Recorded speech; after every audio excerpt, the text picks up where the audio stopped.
মা যখন রাত্রে শুয়ে যাবে, বাবা যখন রাত্রে শুয়ে যাবে, সুরের মতো করে আস্তে আস্তে যাবে। আপনারা তার চোর কইয়ে পিটাইতো না, আপনাকে তার চোর বলে কোনো পিটানোর সুযোগ।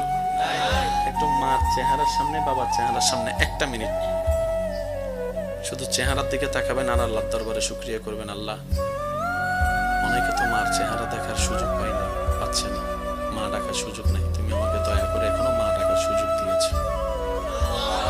আল্লাহ অনেকের মাথার উপর বাবার ছাদ নাই, কিন্তু এখনো পর্যন্ত আমার মাথার উপর তুমি আমার বাবার ছাদকে রেখেছো।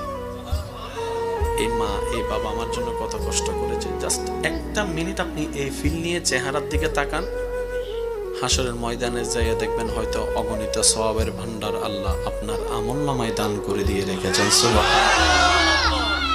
এবার আওয়াজ দিয়ে বলেন সেই ধর্মের নাম কি? আরেকটু জোরে বলেন সেই